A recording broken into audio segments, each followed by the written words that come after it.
اللهم صل على سيدنا محمد وعلى آل سيدنا محمد. أعوذ بالله من الشيطان الرجيم. بسم الله الرحمن الرحيم. الحمد لله رب العالمين، والصلاة والسلام على سيد المرسلين وعلى آله وصحبه أجمعين. رب اشرح لي صدري ويسر لي أمري wahlul 'uqdatam min lisani yafqahu qawli. Subhanaka la ilma lana illa ma 'allamtana innaka antal alimul hakim.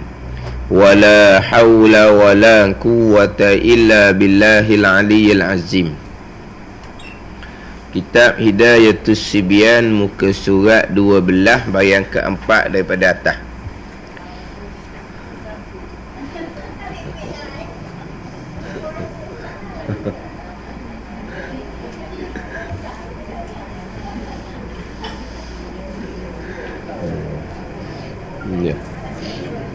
Qala al-muallif rahimahullahu ta'ala wa nafa'ana bi'ulumihi amin.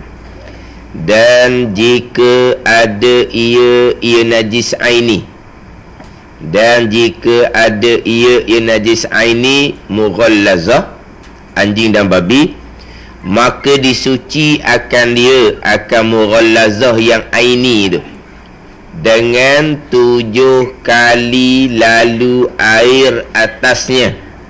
7 kali datang air atasnya, atas najis. Lalu ni datang air lah. Salah satu daripadanya, daripada 7 tu air tanah. Air tanah tu buh nombor 1, buh di awal ke, buh tengah ke, buh di penghujung ke, boleh belaka. Tapi yang nak comelnya air tanah tu ada yang pertama lah. Sebab kalau air tanah yang terakhir, takut kena guna air lain pula nak hilang tanah tu. Comel. Tapi salah satu lah. Dan dibilang 1 kali yang pertama tu, nak bilang 1 kali tu. Bila nak bilang 1 kali ni, iaitu basuh yang menghilang basuh akan airnya dan segala sifatnya. Tu berbilang sekali. Maknanya selagi tak hilang sifat, tak panggil lagi sekali. Nak bilang sampai ke 7 tu. Faham tak ni? Sekarang ni najis aini mughallazah 7 kali, salah satu air tanah. Kemudian nak bilang sekali ni bila bilang sekali? Mari secetong panggil sekali. Mari yang kedua panggil 2 kali. Ada. Nak panggil sekali ni bila? Dan dibilang 1 kali yang pertama. Yang kedua, ketiga, keempat, tak apa dah. Bawa datang air 2 kali, datang air 3 kali, datang air 4 kali. Hak pertama ni mustahak dulu ni, nak panggil nombor 1 ni. Hak nombor 1 ni, iaitu basuh yang menghilang ia akan airnya dan segala sifatnya. Tu baru bilang sekali. Jadi makna kalau najis mutawassitah, hak sesah wajib tu lah. Tu baru bilang sekali. Faham tak? Kita lepas najis aini mutawassitah. Hak kebanyakan najis ni lah mutawassitah belaka kan. Jadi basuh najis mutawassitah yang terdahulunya sampai hilang air dan sifat. Beres basuh najis kali yang pertama, hak wajib. Lepas tu sunat meniga. Tu cerita sunat meniga. Tapi nak bilang sekali hak wajib tu bila? Selepas bersih. Habis dah dengan sifat-sifat, baru bilang sekali. Sama juga dengan kita ambil ismayang. Nak bilang basuhan muka kali yang pertama, nak bilang basuhan tangan kali pertama apabila rata. Selagi tak rata, kita kali yang pertama separuh, kita pakai sebelah tangan je. Dan sebelah lagi tu guna pegang cerek. Ataupun mana kita air koloh tu sikit sangat, kita kena julungan. Jadi sebelah ni kita tukar di tepi koloh. Tak faham julungan? Jungan, bukan julungan. Ya belaka tu. Mana kita pun tunduk tu kita guna sebelah tangan je. Dan sebelah ni kita buat tukar kan. Sekali buat tu separuh je baru boleh orang rata. Tak bilang sekali lagi sebab nak rata lagi. Ambil kali kedua baru rata. Baru bilang sekali. Kita buat dua tu, tapi nak bilang sekali apabila rata. Gitulah. Apabila bilang sekali. Sebab tu contoh. Contoh kita basuh tangan 3 kali dah. Tiba-tiba tengoklah di tangan ada sisi, ada getah yang menghalang air. Maka kita bukan 3 kali, sekali pun tak ada lagi. Dah tak kata lagi. Sekarang ni nak bilang sekali kena kata. Sekarang ni memang buat 3. Macam 3 lah. Tapi nak bilang 2 macam mana 1 pun tak ada lagi. Dah nak bilang 1 tu kan rata selesai baru bilang 1 kali. Selagi tak rata tak bilang 1 kali. Lepas tu nak bilang 1 kali nak timbul nombor 2, nak timbul nombor 3 warna 1 tak ada. Tak? Mana kalau kita kata ada sisik tangan, kita buang sisik, kita basuh tempat tu je. Hak tak rata, kita basuh tempat tu, dibilang dikir kita basuh tangan kali yang pertama. Sebab hak lain tu kata dah sini tak kena, kita buang sisik, kita basuh situ je. Beres dah basuhan kali yang pertama yang wajib kepada kita. Kalau nak pahala meniga pula, sunat meniga, mari air kali kedua, mari air kali ketiga, boleh pahala meniga, sunat meniga. Dia gitu. Tapi kalau tak mahu meniga, lepas buang sisik basuh situ, sapu kepala basuh kaki, pergi semayang lah. Kalau tak mahu meniga tangan. Yelah, mana tak mahu, kalau tak mahu meniga. Kita aku duk mikir, aku buat 3 dah tadi kan. Tak ada 3 lagi, tak ada nombor 1. Nak panggil nombor 2, nombor 3 ni kan ada nombor 1 dulu. Dah rata belum, nak panggil nombor 1 mana? Mana? Walaupun dibuat 3 kali ni, sekali, 2 kali, 3 kali, tapi tak rata hak kali yang pertama, tak panggil sekali lagi. Rata baru bilang sekali. Dia gitu. Atau bab bilangan basuh anggota wuduk. Ni nak cerita bab nak bilang sekali hak daripada 7 Hak 7 ni wajib. Kalau kita basuh najis mutawassitah 3 kali sunat. Sunat meniga. Hak najis mutawassitah sunat meniga. Nak dapat nombor 2 nombor 3 sunat, biar sesal hak sekali, hak wajib. Hak sekali wajib ni nak bilang sekali bila ni? Hilang sifat, hilang air, hilang sifat. Apa bilang sekali? Kita datang air sekali, kita gahar-gahar, sifat tak hilang lagi. Tak hilang lagi sekali sebab tak beres lagi. Datang air kali kedua, gahar-gahar, hilang sifat. Selesai dah basuhan wajib kali yang pertama, hak najis mutawassitah. Beres dah. Nak pergi lat-lat-lat, nak sapu pun tak apa dah. Nak dapat pahala sunat meniga. Datang air kali kedua, datang air ketiga, boleh pahala sunat meniga. Sebab dia meniga sunat je. Hak najis mughallazah 7 kali tu wajib. Tu beza dia. Cuma bila nak bilang sekali. Kalau najis mutawassitah, bila kau basuhan sekali hak wajib, sehingga hilang air dan sifat. Baik, sesat hak kewajipan kita, kemudian sunat meniga. Sekarang ni najis mughallazah diwajib 7 kali. Tapi persoalannya bila nak bilang sekali? Selepas suci habis dah, tak ada dah sifat-sifat, barulah bilang sekali. Faham tak? Jangan kita kira daripada awal, dengar sekali-sekali dengan sifat dah hilang lagi, kita bilang dah sekali. Mari kali kedua air 2 kali, tapi kedua dah hilang sifat. Mari 3 kali, yang ketiga baru hilang sifat. Kita bilang 3 dah, mana boleh bilang 3, baru bilang sekali dah baru. Sebab ni nak bilang sekali ni comel kita ni. Dan dibilang 1 kali yang pertama, iaitu basuh yang menghilang ia akan airnya dan segala sifatnya. Berapa kali basuh jadi hilang air dan sifat ni? 2 kali baru hilang sifat-sifat. Baru bilang sekali. Kali yang ketiga baru hilang sifat, baru bilang sekali. Tambah lagi 6 kali. Selagi tak hilang sifat, tak bilang lagi sekali. Walaupun kita buat 2 kali dah. Yang kedua tak hilang lagi sifat dia. Kita pun datang kali yang ketiga, gahar-gahar, hilang sifat. Baru bilang sekali daripada 7 kali hak wajib. Yang kita bilang daripada awal, sekali-sekali ngebasuh sifat tu kita bilang dah sekali, 2 kali. Sifat tu tak hilang lagi. Kita bilang dah sekali, 2 kali. Tak boleh. Barulah 6 kali lagi wajib. Jadi,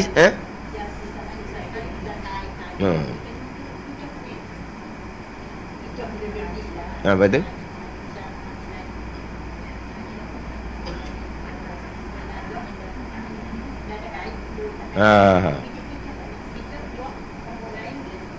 Kicau bukan tak boleh, tapi nak kicau pun kita kena bubuh kain tu dulu. Hak najis mughallazah tu baru datangkan air, baru boleh kicau. Ada masalah nak kicau. Bukan masalah kicau. Masalah sekarang ni lalu air datang air atas najis ke najis datang atas air. Kena air datang atas najis, tak apa lah. Bubuh kain dulu, bubuh air, kita kicau-kicau, tak ada masalah lah. Hati dulu. Selesai hilang sifat, bilang sekali. Jangan nak 7 lagi, biar dapat sekali dulu. Biar dapat sekali dulu, barulah kita 7 kali. Hak tu wajib. Dia sekarang ni cucuk air, lalu air ni air datang. Bukan kata air tu bergerak semua tak syarat gitu. Kita kena ingat molek. Zaman dulu latar berlubang. Latar berlubang macam cerita minggu lepas lah, najis mutawassitah. Kalau kita tak ambuh buang air pun boleh. Kita siram air dalam cerek ke atas air muntahi ke muntah ke, kita malah nak buang-buang, tak ada masalah, sebab air tu segera turun celah lubang latar. Tapi kalau macam rumah learning, tak ada lubang dah. Kalau rumah papang pun latar tu dia perapat, tak ada lubang walaupun rumah latar papang pun. Jadi kalau air kita tak buang, tahi tu kita tak buang, ataupun muntah tu kita tak buang, air kecing kita tak lap, kita datang air 1 cetong ke, kita datang air 1 baldi ke, maka air tu dikatakan bertambah timbangan. Dan kita royak bertambah timbangan. Bertambah timbangan ni bukan kata kita seduh air pergi timbang. Bertambah timbangan sebab air sudah bercampur dengan zat najis. Maka kalau kira air tu kalau ambil semula, kalau timbang lebihlah daripada air sirang sani.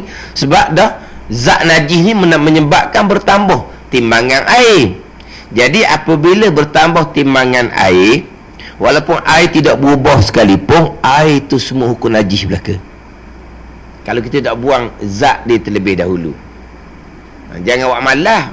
Geli tak geli pun, berasa nak mutah ke apa ke, jadi mutah kucing, tahi kucing, daripada jauh pun nak mutah dah. Lepas tu gendak pula nak pergi buang, tu mutah tuang-tuang lah jawapan dia.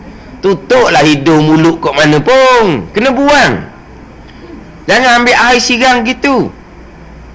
Ni kalau rumah macam ni tak ada lubang. Kalau ada lubang, kita sirang air dalam cerek atas air, atas zat najis itu. Air tu memang najis sebab bertambah timbangan, tapi air turun dalam lubang lalu dah, tak ada masalah, di tanah lalu dah. Faham tak? Apabila najis atas latar, tepi lubang latar jamar itu ni, memanglah kita siram air atas tu, air tu bertambah timbangan dengan zat najis, air tu menjadi najis, tak ada masalah air najis pun, sebab dia turun curah latar lalu, di tanah lalu dah. Tapi kalau latar macam sekarang, kita siram sekali dengan zat-zat najis tu kok, ada benda najis. Kalau kata kita siram secetong tu najis belaka. Kalau kita siram satu berdi najis belaka. Sebab apa? Bertambah timbangan satu berdi tadi dengan zat najis yang kita tak buang dulu.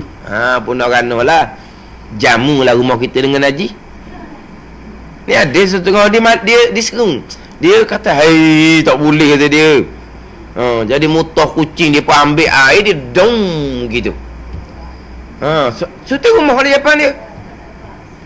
Suatu rumah najis. Tapi najis sebab dia air tu air tak berubah tapi air bertambah timbangan.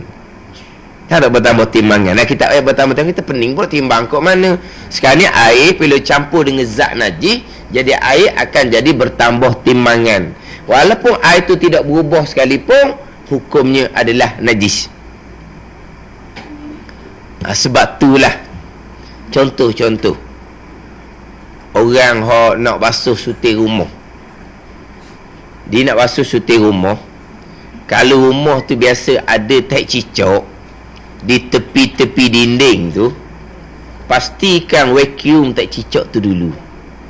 Vacuum tu tak cicak tu, sedut tak cicak tu. Jangan datangkan air bersama dengan zat tak cicak. Walaupun kita datangkan air sudah betul dengan syarat buat datang air, tapi dah air kita dah buat, faham tak ni? Kering tak kering pun dia ada air, dia kena sedut, kena vacuum mana. Vacuum dulu payah apa? Tepi-tepi dia vacuum gitu.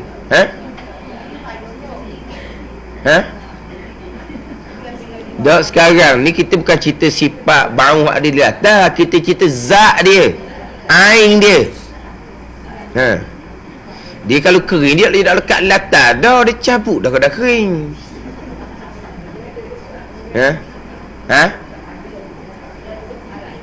Nak tinggal tu sedut molek lah. Jamwi dok tangga. Oh wah, bisa.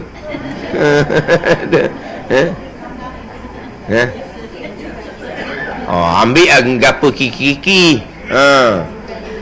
Kok mana air jangan ada. Kalau air ada, kita datangkan air. Kadang-kadang air tu duduk takung kat rumah kita kan, sebab dia takung dulu. Sebelum kita sepok pergi ke lubang, ditakung dulu. Sekarang ni air hak bertakung banyak-banyak tu siapa dak 2 kolor? Tak siapa. Sekarang ni air bertambah timbangan kedok. Bertambah sebab campur dengan zat tai cicak. Semua air tu najis belaka. Faham tak? Kalau kita air banyak siapa ke 2 kolor, lepas tu barulah tak jadi najis, melainkan kalau berubah. Dah. Mana memang tak siapa 2 kolor. Tak apa 2 kolor tu kena pastikan air datang, memang sahih air datang, tak timbul isu. Tapi pastikan air najis kena buang dulu. Tu syarat dia tu. Memang syarat basuh najis, datang air ke atas tempat najis. Betul dah kita buat. Tapi air najis buang ke tak? Apabila tak buang air najis, menyebabkan air bertambah timbangan. Bila air bertambah timbangan, walaupun air yang bertakung di latar rumah kita tak berubah sekalipun, najis belaka tu. Mana kalau kita buat gitu, mana kali yang pertama tu kita kena sepok habis dulu air sekali dengan zat najis. Tapi najis tu kita kena datang air kali yang kedua pula. Tak memada air kali pertama. Air kali pertama tu air najis sebab bercampur dengan zat tahi cicak, air bertambah timbangan. Mana sepok habis keluar terus sekali dengan zat tahi cicak. Tapi latar semua najis ni, bukan tepi je sutir rumah najis. Kita datang air semula sekali lagi untuk menyucikan balik hak najis, hak tinggal kesang-kesang tu. Faham tak? Tapi sebelum kita nak datangkan air kali kedua, pastikan semua air najis itu sudah kita sepok, sudah kita sapu ke lubang belaka dah. Tak ada dah. Air najis tak ada dah. Kita kata najis warna air comel loteng, air itu najis sebab bertambah timbangan dengan zat tai cicak. Faham tak? Mana kita kena pastikan air najis tu kita sepok habis. Sepok habis pergi kat lubang, tak ada dah, cuma tinggal basah je. Kita datang pula air kali yang kedua. Air kali kedua tu dia akan menyucikan ke semua kesang-kesang air najis hak ada di latar. Tapi jangan air kali pertama air najis itu kita tak sepok habis, kita tambah air lain. Tambah air lain banyak mana pun selagi apa ada kolor, air tu akan kekal najis sebab sudah bercampur dengan air najis. Mana kalau kita katalah malah nak cari nak vacuum nak apa, tak apa. Air kali pertama memang bercampur dengan tai cicak, air tu hukum najis belaka. Kemudian apabila habis dah tai cicak apa semua, kita pun sepok habis. Tapi ingat baik tu semua air tu najis. Sepok habis keluar kat lubang, tak ada dah air. Yang tinggalnya basah je. Barulah datang air semula sekali lagi. Itulah air yang menyucikan najis. Air pertama tak ada nak cuci najis sebab kita air kita tak buang. Kalau kita zat najis, air tak cicak tu semua kita sedut, kita vacuum belaka dah. Yang ada di tepi-tepi hanya bau-bau dia ada lah. Kita buka tu lah, bukan tak ada bau mesti ada. Bukan sugi hidu bau, bukan ni. Tapi tak ada dah. Zat tak ada dah. Kita pun datang air, kena dengan cara air datang, zat kita buang dah. Kita pun ni kita apa boleh? Kita mok ke apa kita bersih sekian tu, anggaran kita hilang dah. Hak sifat-sifat najis ada tepi dinding, hak bekas tak cicak hilang. Air berubah ke tak? Air tak berubah. Latar hukum suci, air tu hukum mustakmal. Tu je. Sama ya. Kita pun bersih dah latar, kita pun sepuk habis air mustakmal tu, sunat meniga. Kalau sunat meniga, faham tak? Tak mau meniga dah apa, bersih dah. Sesat dah wajib tu, tapi sunat meniga lepas suci tu. Bila sekali sunat meniga. Faham tak? Tapi nak kena pastikan bahawa tahi cicak air dia kena buang. Tu mustahak. Kan? Jangan kita pergi ambil tak cicak dengan air dia, lepas tu pas ke tengah rumah hak tak najis pun jadi najis. Ni kena pandai. Kemudian kalaulah ni kena pandai pula sini ni. Dia gini. Sekarang kita tambuhlah suti rumah, kita nak kat tepi ataupun suti rumah pun tak ada masalah. Ni kena ngaji belaka ni. Yang pertama kita buang dia punya tahi cicak. Ya. Kemudian kita bukan datang air dengan wayar getah apa dak ni. Kita menggunakan mop. Kita kena ingat baik. Najis wajib basuh. Sapu tidak memada. Kena faham tu dulu. Kan kita basuh najis, kelak najis. Kita basuh najis. Sekarang ni kita nak guna mop. Nak guna mop pun tak ada masalah. Tapi mop kita kali yang pertama tu jangan tanpa ada air. Kita pergi dulu njah gitu lah ni, dia mudah je lah ni. Dia jual dalam TV tu, tengok tu. Ni apa dalam TV tu, elang dalam TV jual tu kan, dia pakai nampak macam kerak gitu, jadi habis air keluar tu. Kan dulu kan jenis kita njah dalam berdi, pecah benda tu. Jadi kalau kita kering gitu, kita tidak namakan membasuh, kita namakan melap, tak jadi. Jadi kita menggunakan mop, tapi mop yang ada air. Jadi kali yang pertama kita datangkan mop berserta dengan air atas tempat najis tu. Dia pakai basuh dah tu, air ada. Kita gahar, hilanglah sifat najis tak cicak di latar tu. Air tu berubah ke tak? Tak. Air tu hukum mustakmal, air di mop pun hukum mustakmal. Jadi air mustakmal jangan pergi peroh dalam berdi kita nak pakai lagi tu. Air mustakmal tu peroh lain kan lah. Air dalam berdi tu masih lagi dipanggil air mutlak. Padahal sebab di mop tu air mustakmal yang digunakan untuk menyucikan najis. Sebab air mustakmal selain daripada air yang digunakan untuk mengangkat hadas, air yang digunakan untuk menyucikan najis, sifat najis hilang, air tidak berubah, air itu mustakmal. Kalau sifat najis hilang, air berubah, air najis. Kalau sifat najis hilang, airnya tidak berubah, latar hukum suci, air hukum mustakmal. Mustakmal tak najis. Tapi di mok tu di mustakmal, kita pergi peroh lain, kena kita masuk pula mok kita dalam air berdi yang sama, kita pergi mok pula tepi dinding hak lain pula, hak ada sifat najis. Dengan air ni jangan mok kosong. Lepas kita kata suci tempat tu, barulah kita mok dengan hak nak kering. Yang kedua tu barulah mok untuk kering, atau mok hak perah. Kali yang pertama mesti ada air, baru dinamakan membasuh. Kalau kali yang pertama kita sudah menggunakan mop yang kering, kita mop kering, kita pun gahar-gahar tepi dinding, hilang sifat najis. Hilang sifat najis. Tapi kita basuh ke tidak? Tak basuh. Tapi sifat najis hilang. Dia panggil najis apa tu? Najis hukmi. Tak suci. Najis hukmi. Faham tak? Kemudian mop tu wajib kena basuh, sebab dengan mop pun najis. Kalau mop tu air mustakmal, kita tak payah basuh, kita perah je air mustakmal tu. Tapi kalau mop tu najis, mop tu kena basuh dulu. Di tepi dinding tu dipanggil najis hukmi. Kita pun datang mop kali yang kedua untuk menyucikan najis hukmi dengan mop yang ada air. Waktu kata kena pandai kaedah, boleh buat kat mana pun. Ada. Gimana? Kerja basuh najis ni kerja lama dah orang puang ni.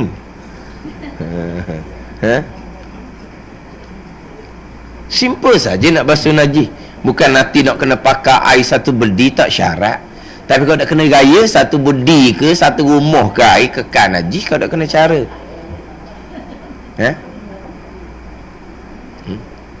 Kita nak basuh najis, syarat yang pertama kita buang air najis, biar tinggal sifat. Syarat yang kedua, air lalu, air cucuk, air datang ke atas tempat najis. Itu syarat kedua, mudah je lah. Selagi tak hilang sifat, tak hukum suci. Hilang sifat, tengok pula air berubah ke tak. Air tak berubah, hukum suci, air hukum mustakman. Itu je. Hilang sifat tapi berubah air, tak suci lagi latar. Lap air najis tu molek, perah kain, basuh kain yang kita lap tu, air tu najis. Kita datang air pun air kedua, tak ada benda dah lah, air pun tak berubah dah, sifat najis pun hilang tadi lagi dah. Maka latar hukum suci, air hukum mustakmal. Kemudian sunat meniga. Kalau hak mutawassitah wajib 7 kali. Kalau hak mughallazah, habis mughallazah pun sama juga, wajib kena buang air dia dulu. Kena barulah kita hilangkan sifat najis mughallazah. Hilang sifat, hilang je sifat, maka air yang terakhir tu hak hilang sifat dipanggil mustakman. Panggil air mustakman. Datang air kali kedua, ketiga, keempat sampai ketujuh, ke semua air yang datang tu panggil mustakmal belaka. Air mustakmal belaka. Tapi sebelum hilang sifat, air masih lagi berubah, ingat baik, air tu najis mughallazah. Jangan buat lebih kurang. Luah pula najis mughallazah atas rumah kita, rumah kita latar ke misalnya, mana ke tahu anjing ke kecing ke apa ke. Faham tak? Mana selagi air sifat najis tak hilang, air berubah, dipanggil air tu air najis. Kalau air tu air bekasan najis, basuh najis mutawassitah, air tu dipanggil najis mutawassitah. Kalau air tu bekasan basuh najis mughallazah, air tu panggil najis mughallazah. Faham tak? Habis dah, sesat dah, hilang dah sifat najis, air tidak berubah, maka air itu dipanggil mustakmal. Mustakmal tak najis faham tak? Kalau najis mutawassitah, datang air kali kedua, sunat je. Datang air kali ketiga, sunat je. Air bekasan kali kedua, hak kita datangkan ke atas tempat yang najis mutawassitah, air yang kita datang kali ketiga di atas tempat najis mutawassitah yang hukumnya hanyalah sunat, air tu jadi macam mana air tu? Mustakmal ke tak? Tak jadi mustakmal, air tu kekal mutlak. Sebab dia bukan menyucikan najis, dia hanya sunat saja. Tak jadi mustakmal, air tu kekal air mutlak. Tapi air mutlak pun tak pergi sedut ambil. Tapi panggil air mutlak latar tu. Air kali pertama tadi yang menghilangkan sifat, air tak berubah, air tu mustakmal, beres hak basuh wajib. Lak air mustakmal tu. Kita pun datang kali kedua, bukan basuh najis dah. Adapun basuh najis mughallazah, tujuh tu panggil basuh najis. Najis mutawassitah, air pertama je basuh najis, air kedua, ketiga sunat. Kalau kita basuh najis mughallazah, tujuh tu panggil basuh najis. Yalah suci dah kita bilang kali pertama ni, tapi tak suci lagi lah, terus lagi dak 7. Faham tak? Jadi apabila 7 tu dipanggil menyucikan najis, berkasang air 7 kali tu mustakmal belaka lah. Tapi panggil mughalazah dah air. Tak panggil mughalazah sebab tak ada dah sifat najis itu. Panggil mustakmal lah. Ada ni. Adapun kita meniga ketika basuh najis mutawassithah, itu bukan basuh najis. Basuh najis sekali cukup dah sampai hilang sifat. Cuma kita basuh sunat. Oh, panggil kali kedua basuh sunat, kali ketiga basuh sunat, sunat meniga. Air basuhan sunat tidak akan jadi mustakmal. Air tu kekal mutlak. Tapi tak ada buat gapa-gapa air talata tu. Saya kalau tanya, air ni panggil air gapa ni? Air mustakmal ke air mutlak? Air mutlak.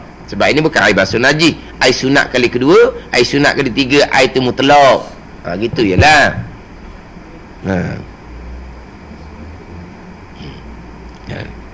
Berbeza dengan 7 kali hak mughalazah ni. Sebab kali kedua bukan basuh sunat, basuh wajib. Sampai kali 7 pun bukan basuh sunat, basuh wajib. Air bekasan basuh wajib ni air mustakmal.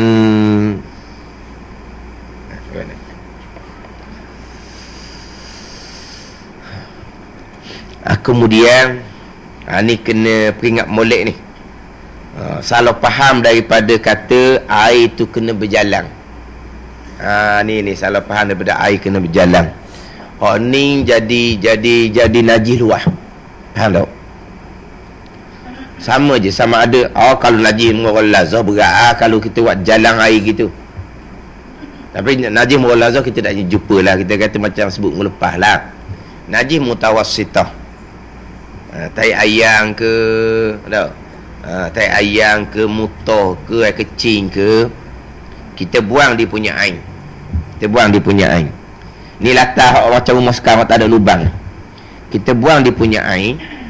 Kita pun siram air atasnya dengan air cerek ke, air getah ke, tak kira lah. Kita siram air. Tiba-tiba kita tak berhenti siram tu. Sebab kita faham air kena bergerak, air kena berjalan. Apa risiko dia? Apa risiko dia? Kena faham molek. Bila kita siram air tu kita siram berpanjangan, kita tak berhenti. Kita pun masa kita gosok gonyoh, panggil gonyoh tau. Gosok gonyoh, masa mula-mula tu berubah dah air. Berubah dengan sifat najis. Bukan gitu? Air najis kita buang, tapi tinggal latar. Kalau tahik juga ada dengan bau dia, apa semua latar. Itu sifat najis. Kita siram mula-mula tu, air sempat tak berubah. Sempat berubah air yang mula-mula sapa tu berubah lah. Apabila air tu berubah, apa nama air tu? Air najis. Bukan air mustakmal, air najis. Air najis. Faham tak? Yang mula-mula berubah dia panggil air najis. Kemudian air najis tu pun ke depan. Faham tak? Mengalir ke depan. Kemudian kita air ni berpanjangan duk siram macam ni. Air belakang tak berubah. Air mula-mula berubah, najis. Maka air najis ni pun bercampur dengan air tak berubah. Dah, hak tak najis tu. Akhirnya sifat najis pun hilang dah air hak berubah tu. Faham tak? Hak mula-mula kan air berubah. Ni kena ambil faham boleh. Kalau pakai kaedah kena air bergerak ni, tadi kalau air lubang latar okey, tak ada masalah. Bukan kata air berubah dengan tahi ayam pun tak mau buang pun tak ada masalah. Sebab air najis tu turun dalam lubang lalu dah, tanah lalu dah, terbit lalu dah. Siapa kan air najis tak mau buang pun tak apa kan. Memang air tu najis sebab bercampur dengan zat najis, turun tanah dalam lubang tak ada masalah. Sama benda tu. Lepas tu siram semua dak berhenti-berhenti cari air pun tak apa sebab air turun tanah dah. Besar tu. Ini rumah kita sekarang ni mana ada lubang. Kita buang air, ada sifat latah. Kita pun datang air, kita gahar mula-mula, berubah dah air. Berubah, air tu hukum najis. Tapi ini kita siram tak berhenti ni, sebab kita faham air jangan berhenti ni. Maka air hok berubah tadi pas ke depan dah. Kemudian air hok mari sokmo ni, lama-lama air tu berubah ke tak? Sifat najis tak berubah. Tapi air tu bercampur tak dengan air hok berubah mula-mula, bercampur. Apa hukum air suci yang bercampur dengan air najis tu? Jadi najis. Akhir sekali sifat najis hok di depan tu hilang ke tak? Hilang sifat ni bercampur dengan air hok baru Walaupun hilang dah sifat berubah, air mula-mula kena latar tu, jadi suci dah air tu? Takkan jadi suci. Lepas tu macam mana? Najis belaka lah campur dengan bersih tu. Jadi keluar najis. Bila nak jadi air tu jadi suci, kena sampaikan air tu 2 kolok baru jadi suci. Bila nak sampai 2 kolok, punuh ranah di depan rumah buat gitu, nak bergerak semua ni. Tak. Tapi dia fikir, dia tak sedar air mula-mula berubah. Tapi sekejap je lah berubah, sebab air duk mari semua, tangan duk gosok semua ni, sekejap je lah berubah. Tapi berubah tu najis, bercampur dengan air kemudian jadi najis belaka tu. Walaupun sifat berubah, air depan hak mula-mula tu hilang dah sifat berubah, tetap najis selagi tak campur dengan air sampai 2 kolong. Ingat baik. Patul wah lah, berhenti lah kitanya. Kita pun berhenti dah. Sirang berhenti dah gonyok. Kita pun tengok, oh sifat najis pun hilang dah. Air pun comel letih, tak ada berubah apa-apa. Dia tak sedar air mula-mula tu berubah. Hukum najis. Bercampur dengan air suci pun, air suci pun akan jadi najis. Sebab dia bercampur dengan air najis. Lepas dia tengok kilat molek. Walau najis belaka tu, dia pun ambil mok dia mok. Mok ke apa tu? Mok air najis. Latar kekal najis. Melainkan air najis luah tu dia mok belaka, kering, mok basuh molek, dia pun datang air semula kali lagi untuk menghilangkan air sifat najis di latar tu. Barulah. Kalau dia pakai hak tu je untuk dia lap apa semua, kat latar kekal najis sekalian air ni. Dengan kaki dia pun pijak apa semua air tu, dengan kaki-kaki dia jakitlah mana-mana tempat pun. Ni kau tak kena gaya. Tapi kalau kita datangkan air ke atas tempat najis, berhenti setakat tu saja, cukuplah ada air dah tu. Air tak gerak, dia kata. Siapa segerak air? Ni lalu cucur ni, mana air datang. Kalau kita datangkan air, kita berhenti setakat tu, kita pun gahar, berubah air dengan sifat najis. Air tu najis sekaliang tu, tapi tak banyak mana. Sikit je. Kita pun lap air najis tu molek, jari titik, kain tu kita basuh di sim molek, kain tu basuh, kain tu basuh. Di latar tu tinggal basuh air hak najis tu je. Sifat najis tak ada dah, sifat najis habis dah dengan hak kita gahar kali pertama. Tapi air berubah lagi hak gahar kali pertama tu. Air je berubah, najis di latar hilang dah. Tak tahu. Kita datang air kali pertama, kita pun gahar, hilang tak sifat najis di latar? Hilang. Tapi air dia berubah. Sifat-sifat najis tu yang merubahkan air.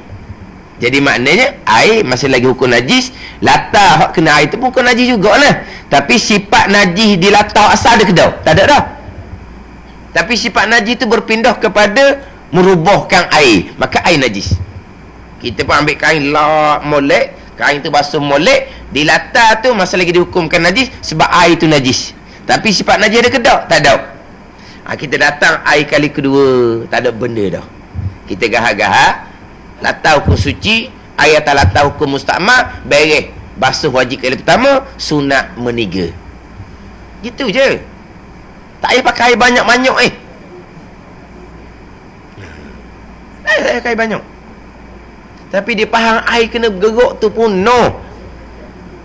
Sebab air kali pertama tu hak mula-mula kita gahar tu, air tu berubah najis, air tu bercampur dengan air kemudian jadi najis belaka.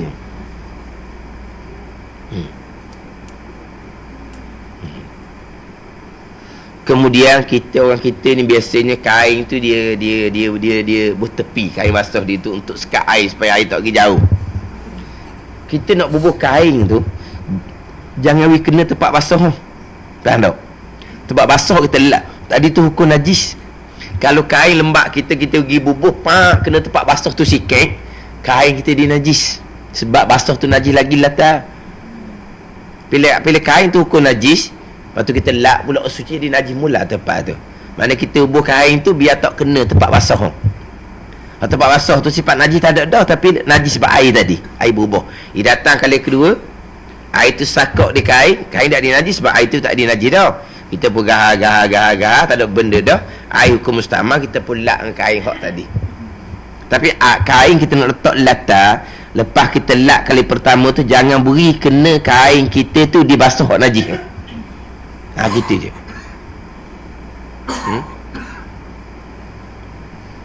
Kain yang sama ni, kain hak lembab saat ni hak kita basuh dah.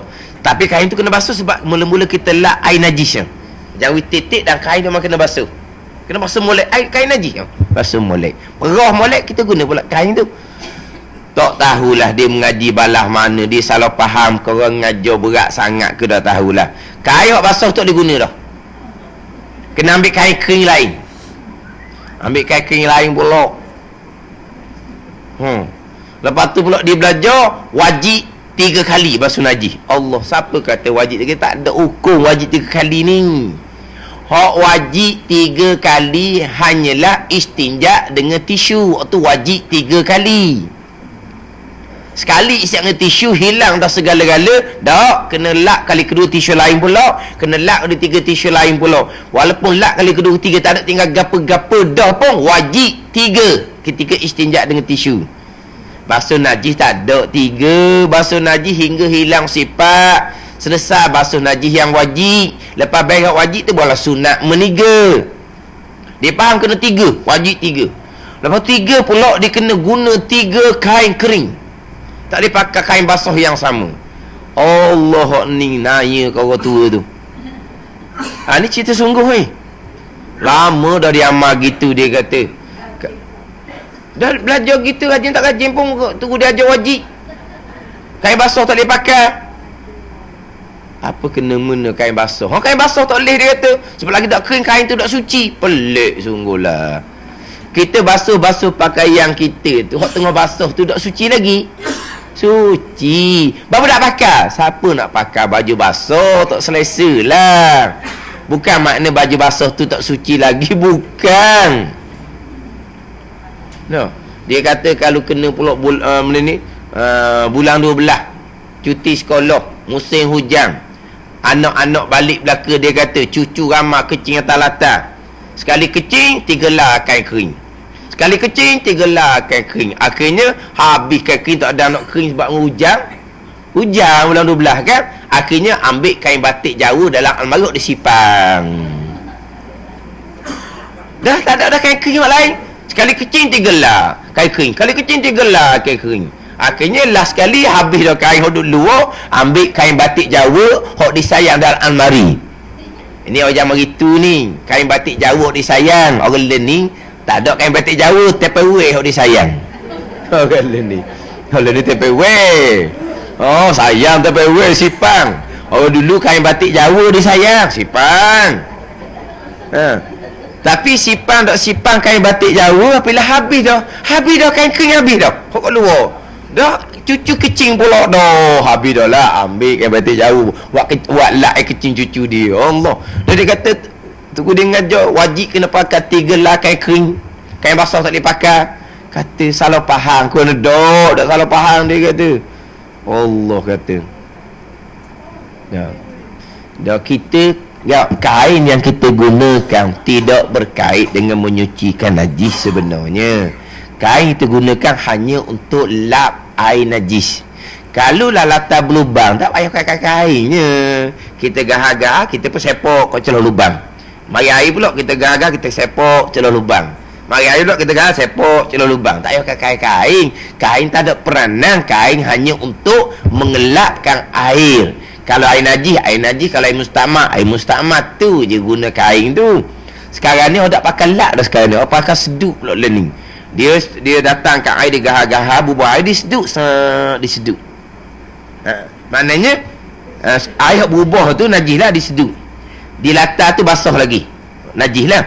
Dia datang air kali kedua, dia gahar-gahar, suci. Dia pun seduk pula. Air tu mustakmal dah. Kalau dia nak dapat pahala sunat meniga pula, dia datang kali kedua, kali 3, dia seduk pula. Itu kekal mutlak.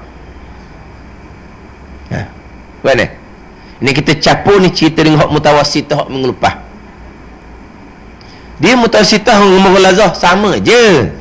Cuma bezanya mutawassitah ni wajib sekali sampai hilang sifat. Sunat meniga lepas dia tu. Najis mughallazah ni wajib 7. Nak bilang sekali selepas beres dah hilang sifat. Mana hak hilang sifat hak mughallazah ni, kalau mutawassitah boleh berhenti dah. Gitu. Hak mutawassitah hilang sifat ni, basuh wajib kali pertama tu boleh berhenti dah, beres dah. Tapi mughallazah baru bilang sekali. Wajib kena tambah lagi 6 jadi 7. Tu je bezanya. Tapi cara menyucikan najis sama. Buang air, lepas tu datang ke air sampai ke hilang sifat. Hilang sifat kalau mutawassitah beres, basuh wajib kali yang pertama. Hilang sifat najis mughallazah, barulah dapat bilang 1 kali. Lepas tu tambah lagi 6 kali. Jadi 7. Ada ni. Dah dalam niga dah. Dia wajib 7 kali. Dia wajib 7 kali. Salah satu dengan air tanah. Salah satu dengan air tanah. Kalau 7 air tanah pun tak apa. Tak apa. Sebab air tanah air mutlak. Air tanah air mutlak. Faham tak? Kalau air tanah bukan air mutlak, mana boleh dia menyucikan najis mughallazah? Boleh menyucikan najis hanya air mutlak. Maknanya air tanah tu air mutlak, sebab tu boleh digunakan untuk menyucikan najis mughallazah. Air tanah tu kita yang tanahkan, memang kita yang tanahkan. Air tu air putih, asalnya kita ambil tanah, kita kucar dalam air tu. Air tu kekal mutlak. Tapi kalau air tanah tu air hok musim hujan, air sungai hok keruh tu, tak payah keruhkan dah.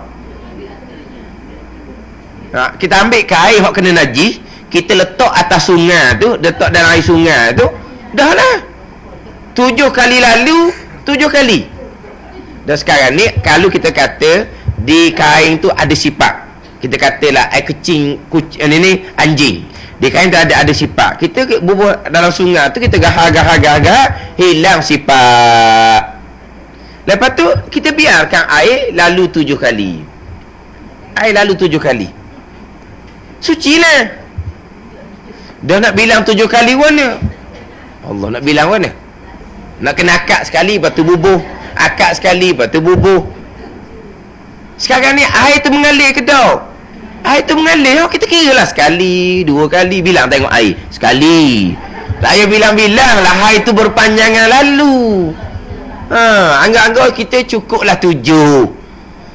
Mari kita tengok ke air sekali, 2 kali, 3 kali, 4 kali. Tapi tak artilah kata kena akad dulu, letak nombor 2, akad, letak 3, akad kain tu, letak dalam sungai, tak payahlah gitu. Mana kalau air sungai atau air keruh, musim-musim hujan gini, tak ada benda lah.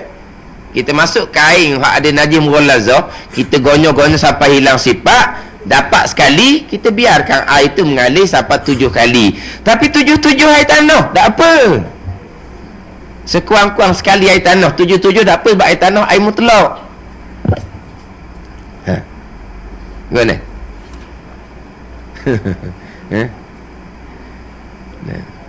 Sebab air mengalir, sama macam wuduk lah. Wuduk sama juga. Kita nak bilang sekali, 2 kali, 3 kali basuh muka, basuh tangan. Kalau air tu mengalir macam air pahit hok bergerak sama-sama, kita tadah muka kita bawah pahit itu, jadi 3 lah selepas air 3 kali lalu atas muka kita. Bukan kata basuh muka keluar sekali, lepas tu masuk balik keluar pula, lepas tu masuk boleh 3. Bazir air lah gitu, main keluar masuk muka bawah pahit gitu. Kalau masjid Shah Alam tak apa lah, keluar dia pun berhenti, kita masuk dia keluar mulai. Zaman itu kalau pergi masjid Shah Alam boleh main, kalau budak tengok air keluar tangan, air berhenti. Dah kapung tak ada, masuk tangan bawah air tu. Kan masjid Shah Alam dulu kan. Ni banyak masjid lain dah gitu. Jadi budak-budak punya pasal ulu, air tubik, buat keluar tangan, air berhenti.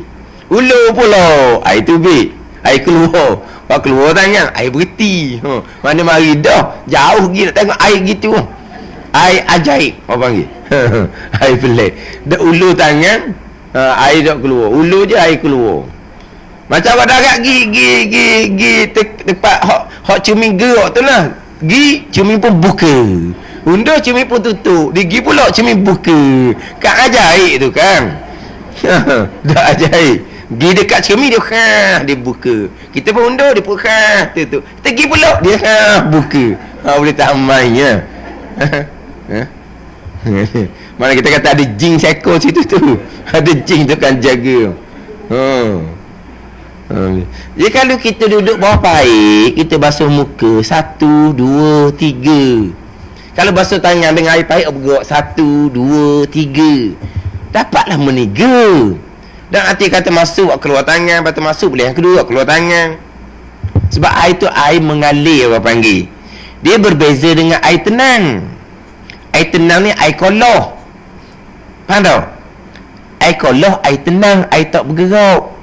Air pahit, air mengalir.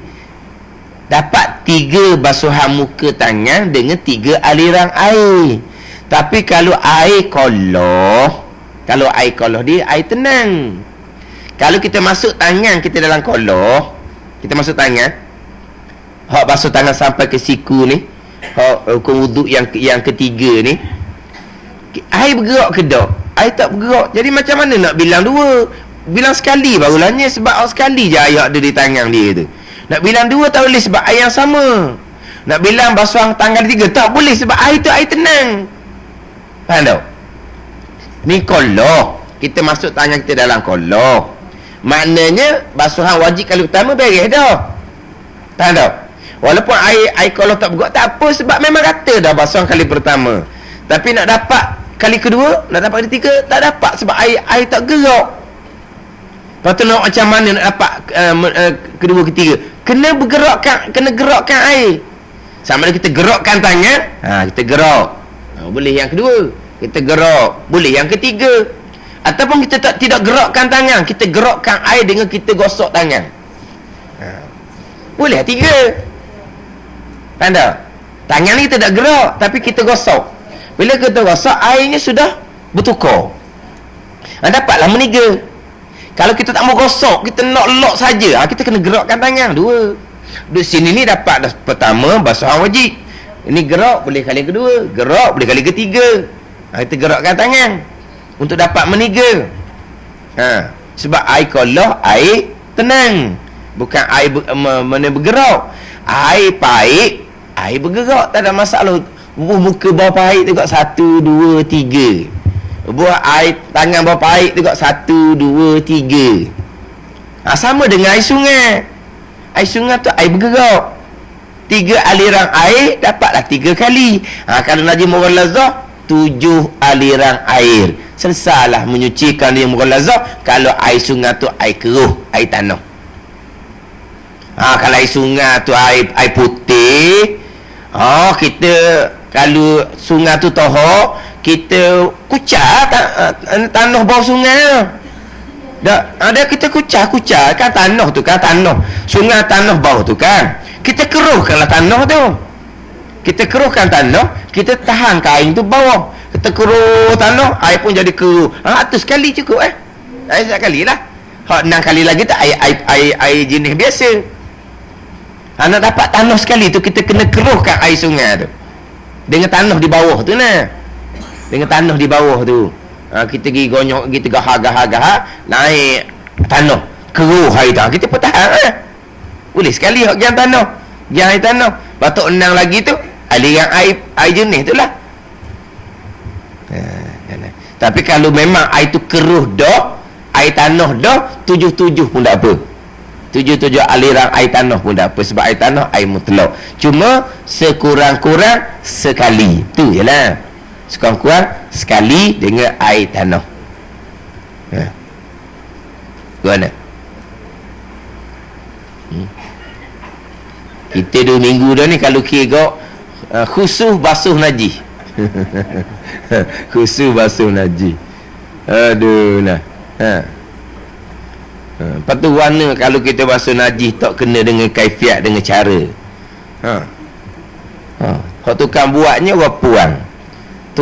Menjalankan tugas tak pandai. Tanya baliklah kepada hak tugas asal apa dia? Suami. Bapa pergi basuh. Tugas asal suami. Suami suruh tugas kepada isteri, tapi dia tak pastikan isteri dia pandai menjalankan tugas. Tugas suami, tapi bekerjasama, isteri tukang buat, tapi suami kena pastikan isteri yang ambil alih tugas dia pandai menjalankan tugas. Kalau tak pandai belaka, senang baru. Buat senyap dia dah pandai belaka.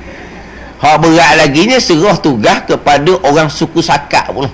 Mari dia beri indung, kita tak kenal usaha asal dia. Serah ke dia pula basuh najis rumah kita. Hak kita nak makan pun, hak kita nak makan ni, nak basuh darah dalam ikan, darah dalam ayam, dalam daging budak tua warna pun tak tahulah kita makan di bekas tangan dia. Warna dia buat pun tak tahu. Dah kita serah tugas kepada dia sebagai pembantu rumah. Dah dia pandai dah. Kita ni nak makan makanan yang suci. Kita nak duduk rumah yang suci. Kita nak pakai pakaian suci sebab kita semayang bang. Kita ni semayang. Kalau kita tak semayang, najis penuh latah pun tak apa. Kita orang semayang ni. Warna pembantu rumah yang kita serah tugas ke dia buat nak menyucikan najis. Paruk pula situ.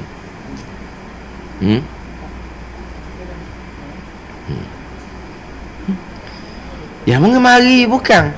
Mari dia dulu. Kadang-kadang dia kata orang Islam kedok tak tahu, dia kata dok ke 31 dia kata. Yelah kadang-kadang orang Islam tapi dia pendalaman tak belajar tak memang ada ke 31. Ada kisah mokcik tu dia ajar Fatihah. Baguslah. Pandai baca Fatihah, pandai sikit baca Fatihah, hilang pembantu rumah, lari. Macam-macam lah perangai. Habis banyak mana duit nak boleh ke pembantu rumah. Lepas tu tuan rumah pula ajar Quran ke dia. Ajar macam mana hak agama lah. Dia hanya berlatih nak jaga rumah tangga je. Tapi waktu tukang latih tu dia latih tak macam mana cara nak menyucikan najis.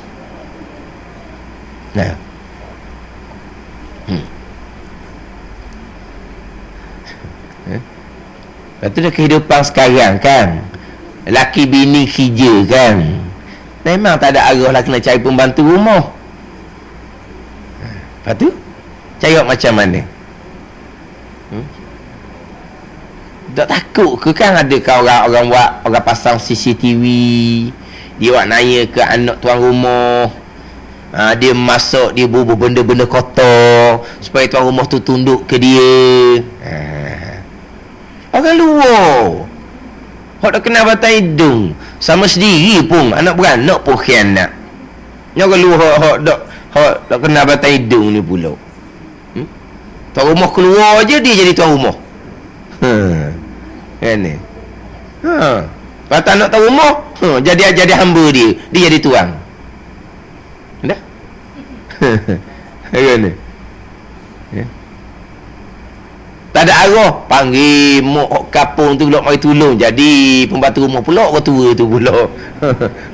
Jadi hamba pula mok ke mok tu dah kira dia hamba pula.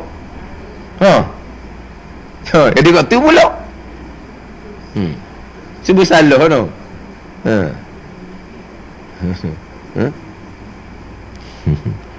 Nak panggil orang lain, takut dia orang jenis tak baik gitu. Tak percaya. Lepas tu nak panggil dia, panggil mak tua, jadi hamba pula. Tapi kita tak kata dosa gitu. Sebab kadang-kadang yelah, dia bukan hamba kadang-kadang. Bukan dah kapung tak ada orang nak jaga. Dah kapung tak ada orang nak jaga, terpaksa kena bawa pergi Kuala Lumpur. Duk Kuala Lumpur ni pula bukan nak semua dia buat kerja, tapi orang tua ni dia tak boleh duduk diam. Suruh duduk diam, matilah dia.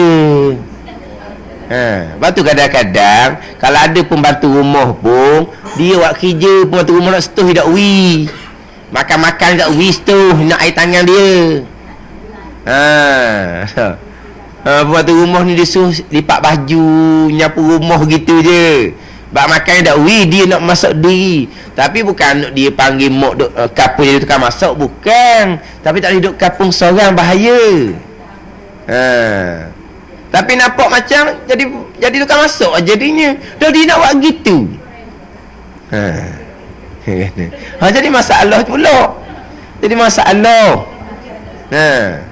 Anak tamu dia buat gitu. Hak tu kisah. Dan kisah sebenar. Dah dia panggil mak dia duduk di sudut saja. Akhirnya pembantu rumah duduk saja. Pembantu rumah duduk saja. Jadi anak natu sebab salah lah. Dia tukang masak. Dia tukang masak. Dan pembantu rumah nak kata mana? Dia tak wi. Kan nak balah pula dengan tua tu. Dia tak wi. Akhir nak tinggal rumah tak boleh. Bahaya lah ni. Duduk seorang-seorang gitu. Dia atau mak di pondok. Dia atau mak di pondok. Dia kata mula-mula mak dia tambah macam merajuk, macam buang dia. Macam buang dia. Berasa hati ni nak duduk dekat anak, dekat cucu. Ni duduk main dengan cucu ni, duduk main dengan cucu ni. Dah duduk rumah dia dah wi. Dia duduk dengan anak main cucu, dah baik dengan cucu, dia pergi letak pondok pula. Mula-mula kata dia. Mula-mula macam buang dia lah. Dia duduk lama-lama dah duduk pondok orang tua belaka ni. Masuk gu lah dianya. Masuk gu. Dah yang mana dah. Dia masuk untuk makan dia je. Lepas tu tanya jemaah dia pergi jemaah. Tanya dengar dia dengar. Lepas tu orang tua kan senang gitu. Siapa peringkat ni saya cakap dengan anak dia. Siapa peringkat raya, kita tak boleh duduk pondok tak ada ruang. Anak-anak nak balik belaka ni. Jadi rumah pusaka tu ada orang jagalah, dia upah orang jagalah. Aku bersih-bersih rumah. Jadi raya nak kena balik rumah lah. Sebab adik-beradik balik belaka tak kalau duduk pondok sepik tu nak duduk mana. Bawa mak ni balik rumah. Todang sehari di suatu pondok semula. Bosang. Dah bising dengan budak-budak, dengan TV, dengan apa, dia nak jemaah pun tak boleh. Padahal raya tak ada orang ajar cuti pondok nak jemaah. Dia nak jemaah pula. Duduk rumah tak boleh jemaah. Sama dah. Kita dah duduk pondok tak boleh. Kata kita nak duduk ramai-ramai nak duduk mana? Balik rumah pada hari tu dia wayak nangis nak duduk pondok macam budak, macam terasa hati, macam buang dia. Ni. Lepas kediam kita sebalik duduk rumah sehari dua je, cuti raya bukan lama sangat anak dia balik. Duduklah sehari dua tambah tak boleh jemaah. Tak boleh jemaah tu bosang budak-budak ni. Dah kan ramai kan? Ramai bosang dia nya. Tak apa. Serata pondok. Serata pondok. Atau pondok lah. Dah duduk lama lah anaknya dah. Mak tak ada duduk rumah benda ni. Mak duduk pondok dah. Anak duduk pondok ramai tak boleh. Duduk kat mana? Duduk cerak mana pondok cik tu ni. Gitu lah. Dah kalau kata ambil pengantin rumah kata gitu. Ambil mak pula gitu pula jadinya. Tapi kita nak tak ada arah. Kita kalau kata suami suruh pada isteri, pastikan isteri yang ambil alih tugas tu pandai. Kalau kita kata mumayik mayik ke tak mayik bini ni, kena pasti mayik pandai basuh najis. Mumayik ni pandai basuh najis lah. Lepas tu isteri kerja juga cari pembantu rumah, pastikan pembantu rumah pandai. Tapi nak cari pembantu rumah yang pandai, kita ajar ke dia. Tapi nak cari yang jujur pula. Kita boleh ajar dia kalau tak pandai. Dia tak pandai, tuan ni majikan tuan rumah ni boleh ajar. Tapi nak cari yang jujur pula. Sebab apa? Satu rumah dia yang kontrol. Macam dia tuan rumah. Daripada pukul 8 sampai petang dia tuan rumah. Petang sampai pagi esok barulah ada tuan rumah asal. Dah tu pagi 8 pagi petang dia tuan rumah. Dia nak gapo pun boleh belaka. Jadi macam syarikat pula. Siapa tuan rumah? Pembantu rumah dengan hak majikan tuan rumah. Sebab apa? Separuh hari dia berkuasa penuh. Dia berkuasa penuh. Bola petang barulah tuan rumah balik. Barulah ambil alih semula kuasa. Barulah dia jadi pembantu rumah balik. Nak cari hak jujur pun nak cari mana? Kita nak cari hak pandai, ada ilmu. Macam mana? Kemudian pula satu lagi, ni berat apabila pembantu rumah duduk sekali dengan kita, wajib kita ajar dia ilmu fardu ain. Mepeh tuan rumah. Makna tuan rumah tak pergi sejik surah, dia kena bawa pembantu rumah dia belajar sama. Jangan bawa diri dia, bawa anak bini dia saja, dak. Pembantu rumah, mu duduk rumah lah, nyepang rumah, ngemah rumah, nyapu, basuh. Dak. Apabila pekerja duduk sekali dengan kita, berkewajipan majikan ajar ilmu fardu ain ke dia. Dosa tahu tak? Kalau dah kita tu kan, wajib ajar kepada isteri, wajib ajar pada anak-anak dan khodam akan ilmu fardu ain. Khodam. Dulu khodam lah. Khodam kena lelong tu lah. Dulu khodam. Mana pembantu rumah lah sekarang. Duduk kita 24 jam, kita wajib ajar di ilmu agama. Gihak ni pula mepeh pula tuan rumah. Gimana?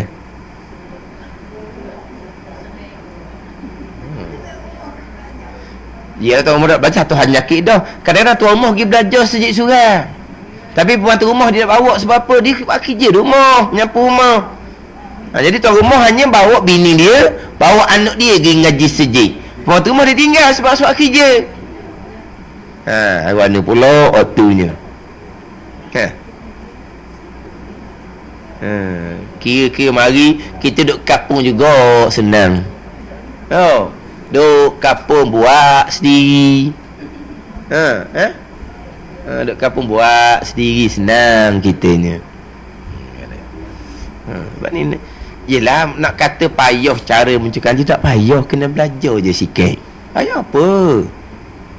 Mana kalau betul-betul lah dia punya hak bahagian pembantu rumah ni, dia ajar cara mencegah najis ni, sekali dua kali khusus beres kalau dia ajar tu.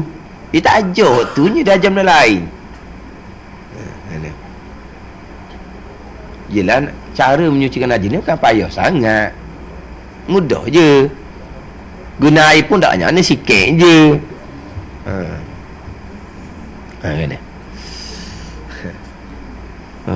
Jadi kita 2 minggu dah ni cerita kaifiat menyucikan najis. Hak aini, hak mula-mula mukhaffafah, mutawassithah, kemudian mughallazah.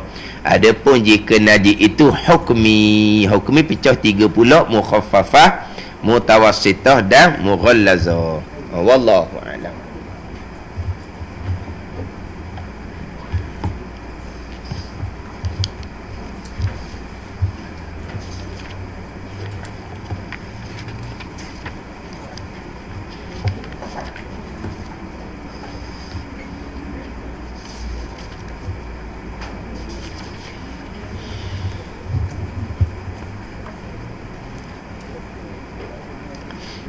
Ni kitab 20 sifat hati, muka surat 6. Muka surat 6, baris yang ketiga daripada atas.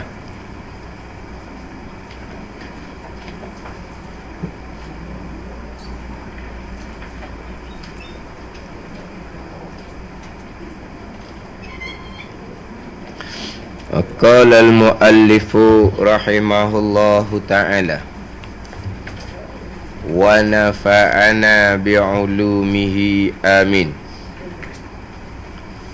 Nabi sallallahu alaihi wasallam ada bersabda, la yadkhulul jannata man kana fi qalbihi misqalu habbatin min khaldalin min kibrin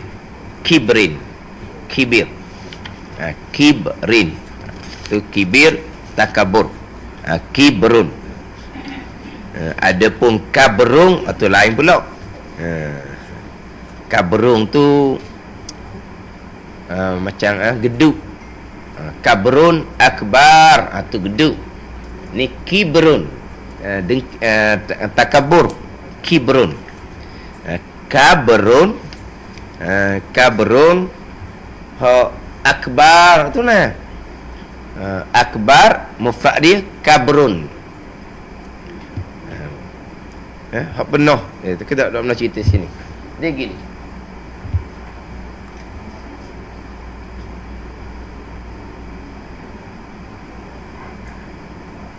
Kabrun. Kalau jamak banyak. Akbar. Jamak. Kenapa kabrun ni geduk? Kibrung sombong. Kabrun mana? Tu hak bagi hujung sakit bagi hujung tu. Hak tu ikut erok nahu. Hak hujung tu jadi belah ke kibrung ke kiberang ke hak roh hujung dak kira bagi. Bagi hujung dak kira, bagi hujung tu ikut erok nahu. Jadi kalau kibrung sombong. Kalau kabrung ni akbar. Hak orang takbir ihram tu lah. Allahu akbar. Allah Maha Besar. Dia pergi panjang tepat hak tak boleh panjang. Allahu akbar. Ni akbar. Lepas ber ada alih dia. Apa makna? Geduk. Geduk. Akbar. Jamak mufrad dia kata kabrun. Akbar geduk. Ada. Sebab dia boleh panjang setepat je takbir. Allahu akbar. Kalau panjang Allahu akbar, adakah Allah Maha Besar? Tu biar hamzah istifham. Allahu akbar. Allahu akbar, orang Allah Maha Besar. Allahu akbar, Allah geduk. Akbar ni kan daripada kabrun. Suti geduk kabrun. Tiga kata geduk akbar. Ni kita ni bukan kabrun, kibrun. Kibrun ni sombong.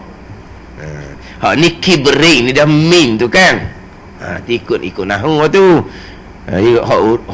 Bagi hujung ada kira. Itu ikut erok nahwu lah. Artinya ni kibrin, sombong. Artinya tidak masuk syurga orang yang ada di dalam hatinya sebesar orang yang ada dalam hatinya seberat timbangan biji sawi. Ada dalam hati seberat biji sawi ni sifat takabur, yakni membesar diri. Hadis riwayat Muslim.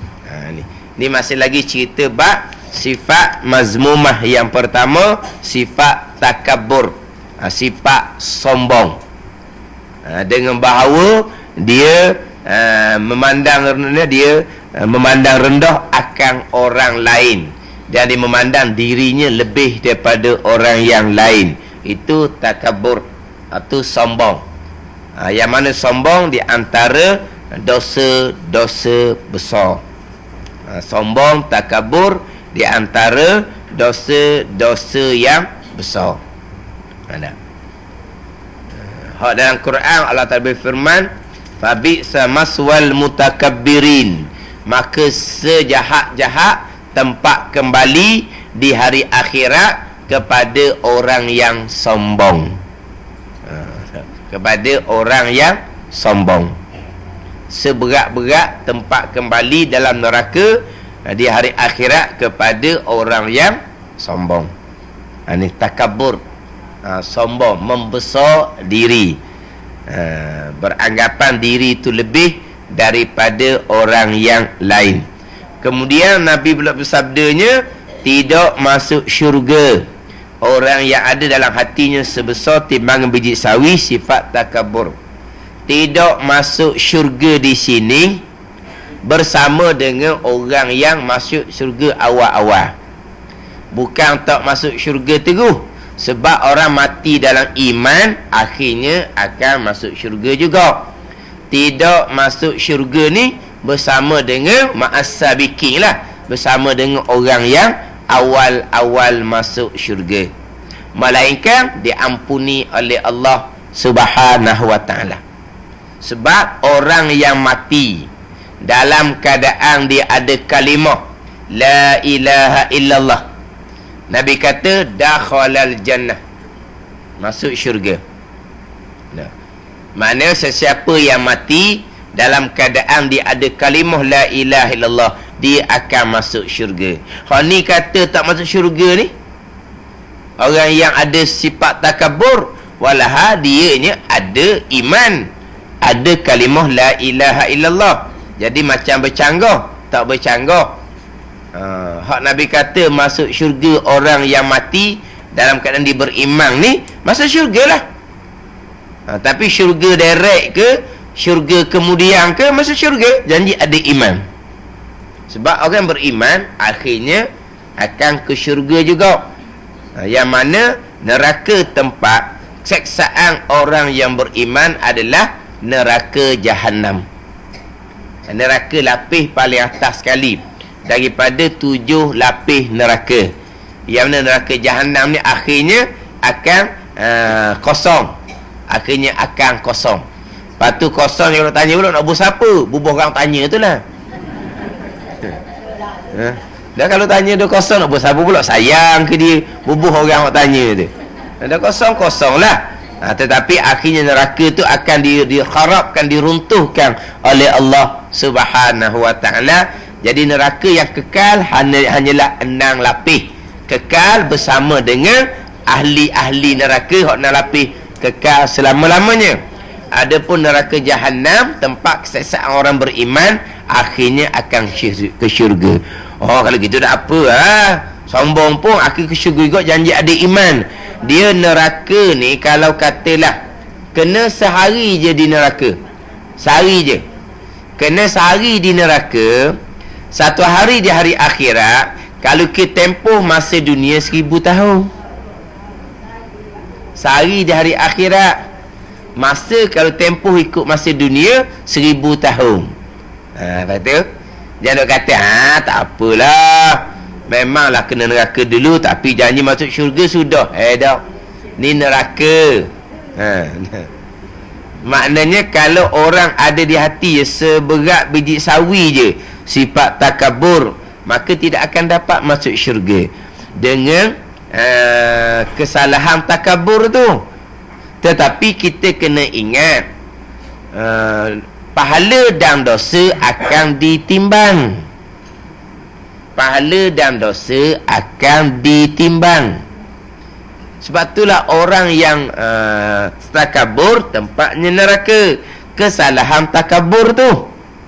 Orang yang sembahyang contohnya adalah masuk syurga dari segi kebajikan sembahyang dia. Tapi kalau tanya, kalau dia sembahyang tipu orang, syurga juga. Sembahyang dia tu kebajikan, balasannya syurga. Tapi masuk syurga ke tak? Timbang kan? Timbang antara pahala kebajikan dengan dosa kejahatan yang kita lakukan. Termasuk dosa takabur ni. Tak? Termasuk dosa takabur ni, sebesar biji sawi pun balasannya neraka.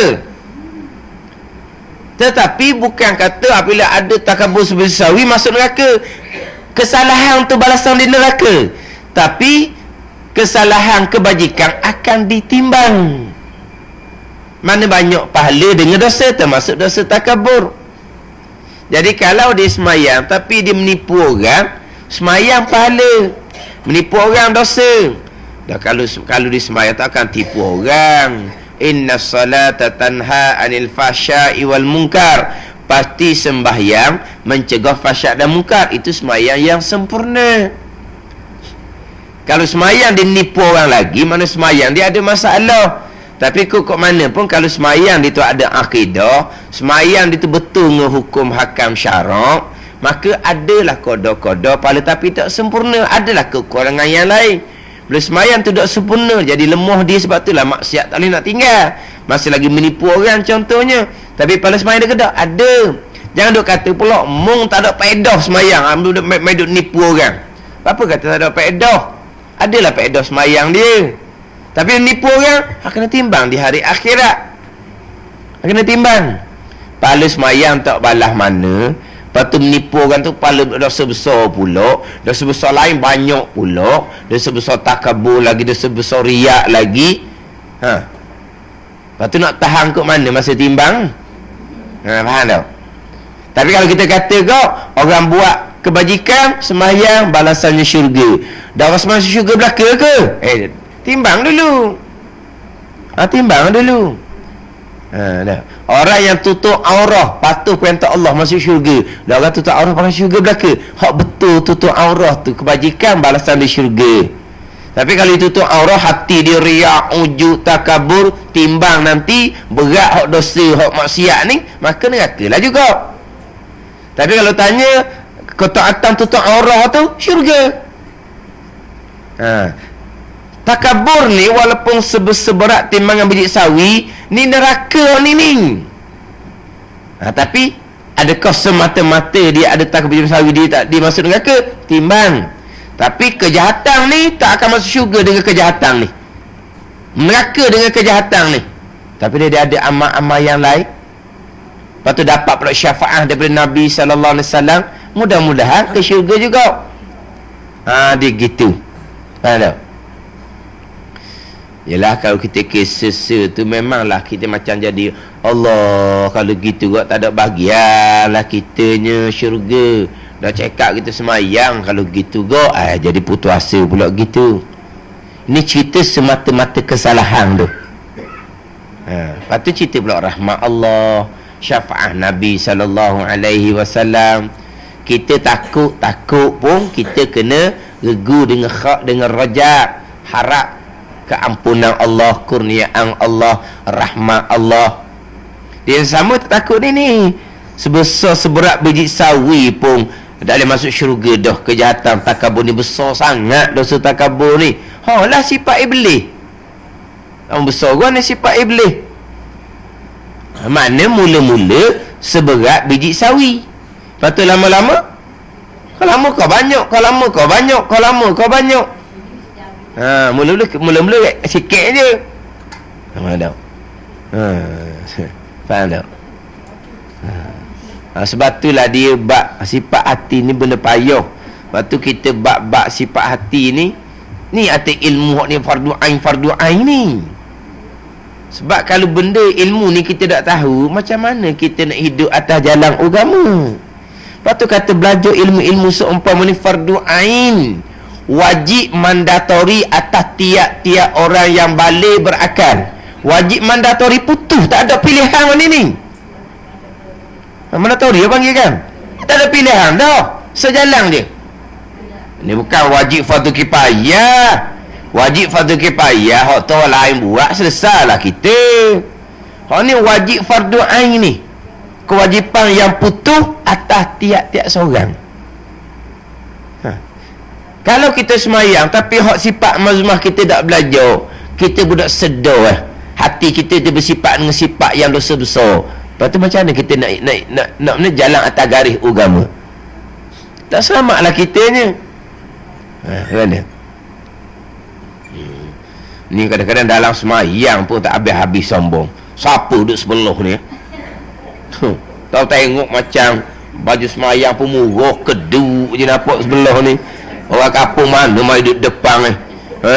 Depan orang lebih-lebih ni, depan ni. Orang kelas-kelas depan ni. Dia mari selit tengah orang kampung mari mana ni. Tak pandai letak diri ni. Tengah semayang. Tengah sujud tu, menungging sujud. Sombong lagi yang bayangkan dalam semayang pun. Dan kalau kita dok pelahir hati kita molek, kalau kita sifat takabur daripada awal, kita dah sedar pun benda ni benda salah, macam mana kita nak baiki hati kita? Ni kata fardu ain ni. Hak ni ilmu yang kita kena ajar pada anak kita belum dia balik. Bila dia kenal, hak ni tak boleh ni, haram dosa besar ni. Kan tak?